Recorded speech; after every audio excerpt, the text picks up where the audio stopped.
আল্লাহ না করুক যারা জাহান্নামে যাবে, আগুনের মধ্যে যে পুড়বে, শরীরের যে স্কিন আছে না, স্কিন, এই স্কিনটা প্রতি মুহূর্তে চেঞ্জ হবে। তো অনেকে মনে করতেছে বাবরে প্লাস্টিক সার্জারি বোধহয় করে দিবে। নো, আপনি শুনলে ভয়ঙ্কর। আমরা যে কষ্টটা পাই, যে সুখের অনুভূতি এবং কষ্টের অনুভূতি, এইটা আমাদের পেইন রিসেপ্টর বলে একটা জিনিস আছে, এইটা আছে স্কিনে।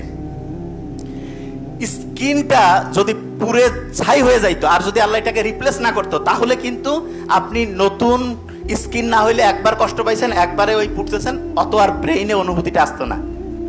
আল্লাহ জাহান্নামে যারা যাবে, আল্লাহ আমাদের রক্ষা করো এখান থেকে, তাদের স্কিনটা প্রতি মুহূর্তে চেঞ্জ করবে, নতুন স্কিন। মানে আপনি চিন্তা করেন, একজনকে আমি লাঠি দিয়ে যদি এখন পায়ের মধ্যে আঘাত করি, একটু লাগবে। ঠান্ডায় যদি আঘাত করি, বেশি লাগবে না? ঠান্ডায় সকালবেলা যদি হাড্ডির মধ্যে আঘাত করি, অল্প লাগবে না বেশি? এমনিতে স্কিন পুড়লে তো কষ্ট লাগবে, আবার নতুন স্কিন, তাইলে ওইটা পুড়বে কি বেশি নাকি অল্প? বুঝেন নাই? ভয়ঙ্কর। তার মানে জাহান্নামে গেলে প্রতি মুহূর্তে আপনার কষ্টের পরিমাণ এত ব্যাপক হবে। সাইন্টিফিক্যালি বিজ্ঞানীরা দেখতেছে। আল্লাহ এটা কথা কেন বলছে? বলছে এই কারণে যে প্রতি মুহূর্তে তোমার স্কিনটা আমি চেঞ্জ করব, এবং তোমাকে জাহান্নামের যে কষ্টের যে যন্ত্রণা, যে দগ্ধতা, এইটা তোমাকে হচ্ছে অনুভব করাবো। আল্লাহ এটা থেকে রক্ষা করুক আমাদের।